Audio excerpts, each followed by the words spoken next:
Matt with Tips for Truckers over here, and today in this video I'm going to tell you, in my opinion, the number one thing that you need to look out for in a company.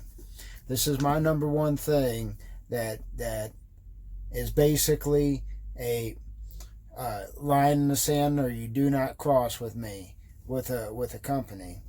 Now, there's several things you need to look out for when discerning which company you should work for, or whether this is a good company or a poor company. There's obvious things like poor maintenance, bad equipment, late paychecks,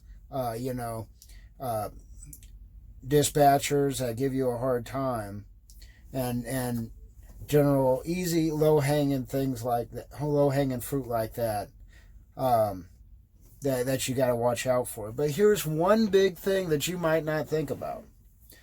And like I said, this is my biggest thing that bothers me with a lot of companies. What is that?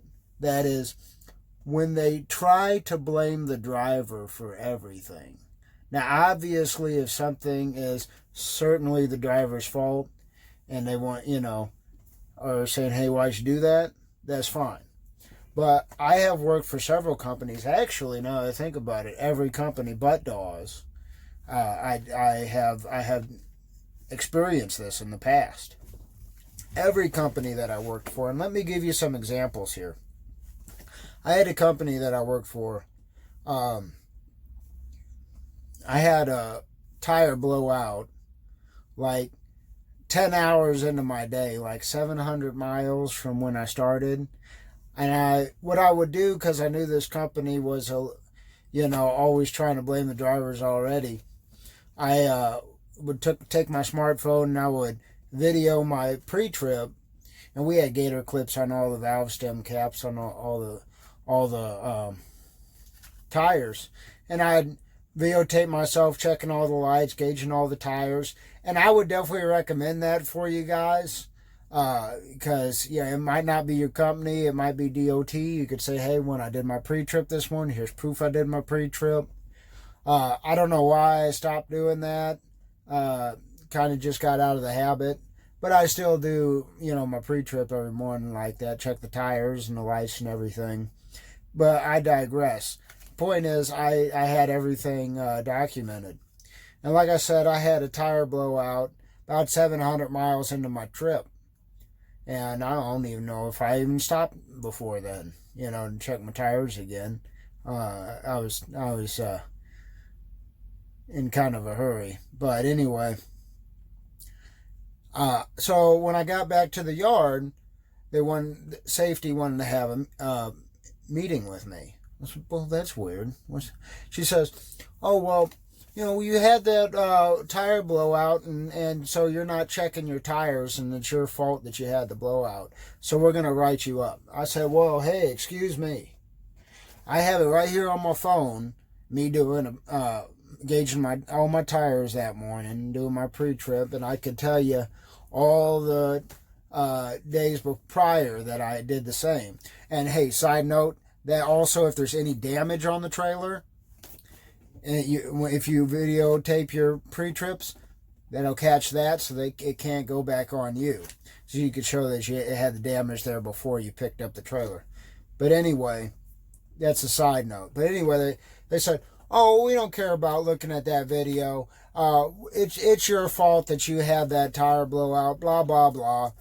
And that's one thing that really rubbed me wrong. One reason why I ended up going back to Dawes here. But that's a story for another time.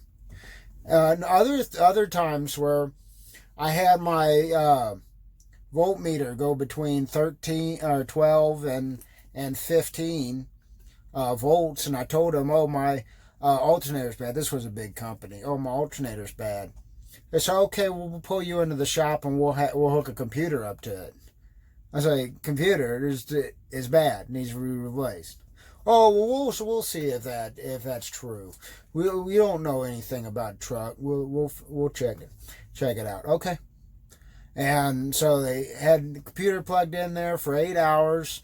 The mechanics were just messing around the whole time, and so they ended up Oh, the computer says there's nothing wrong with your alternator. We don't know what you're talking about, blah, blah, blah. Okay, well, it was charging at 15 volts. I said, well, it's going to fry the starter, and the batteries are going to start going bad. Oh, well, the alternator's fine. The computer says the alternator's fine. Okay. And so next week, starter starts going out, batteries start going bad. And every time I called up, I couldn't get a jump, obviously, because the starter's bad. They had to send out a $700 tow to pop start me. Oh, we're not going to turn the idle up on your truck.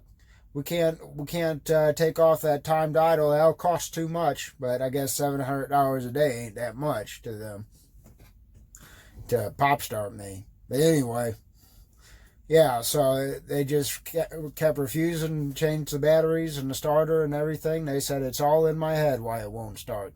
It's all my fault. Anyway, no. My point was I'd call up and say, well, hey, I need a pop start or whatever. My truck won't start. And the first thing that come out of their mouth was, what did you leave on? What light did you leave your lights on? No. I told you guys that my alternator was going bad and my starter is frying. Oh, well, that's nonsense. Your batteries are dead because you left something on. No, I didn't leave anything on. I was not even in the truck. I digress, man. So, like I said, you could imagine how frustrating that could be. Always a company, instead of trying to look for the solution, looking to blame you for money that they didn't want to spend. Now, cut to what just happened earlier this week at Dawes, where you don't get no bullshit. They always take care of you. So, I had a broker. I called up the broker before I picked up the load. I said, hey, I'm going to Lakeville, Minnesota. And I got a load going to Lakeville, Minnesota. Gave him my load number and everything. They said, okay, here's your load. Picked up the load. Got the bills. It says Lakeville. Cool. And called the broker and I said again, hey, I'm going to Lakeville. And so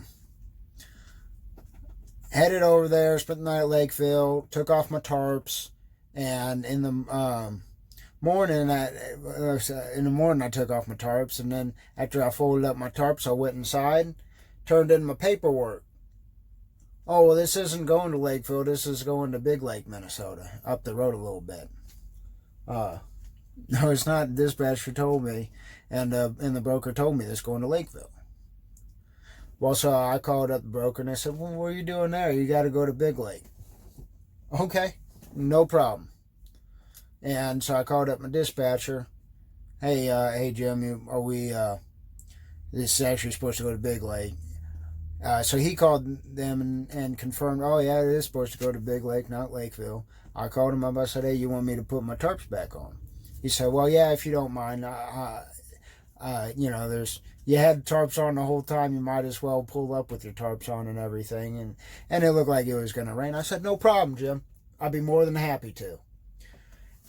Why was I more than happy to? Why didn't I give him a hard time or a fight or anything? Because all I do is I write it down on my trip sheet.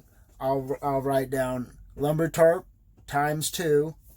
I'll have another stop, Lakeville and Big Lake. The way it should be, because it was none of my fault. And I get paid. I don't mind doing extra work if I'm getting paid for it, and if I'm not getting a hard time about it. But that's how it goes here at Dawes. There's no bullshit. As long as you cover your bases, and this is the way a company should be. If you cover your bases, then any extras that you have to do, Dawes takes care of me here. So I don't mind doing something free now and then for them, taking care of them, because they really take care of me here. Or, not just necessarily Dawes, any good company. If they take care of you, throw them a bone here and there, take care of them. But the point is, that's the way it should be.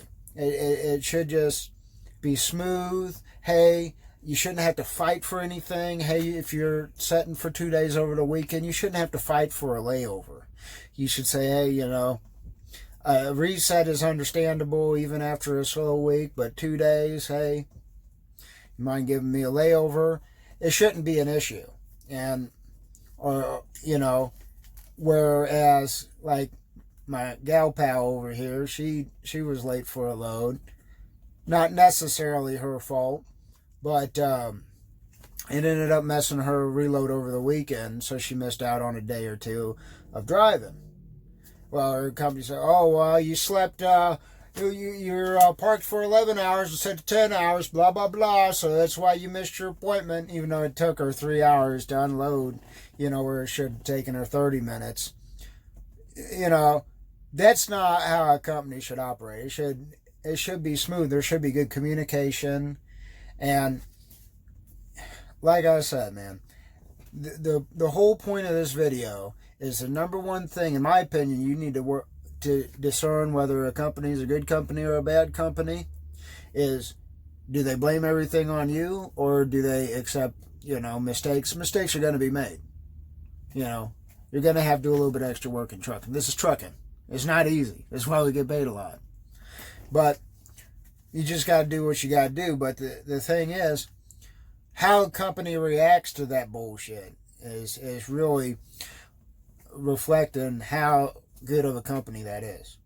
So guys, this man with Tips for Truckers, have a great day. But definitely look out for companies that try to blame you before trying to solve the problem.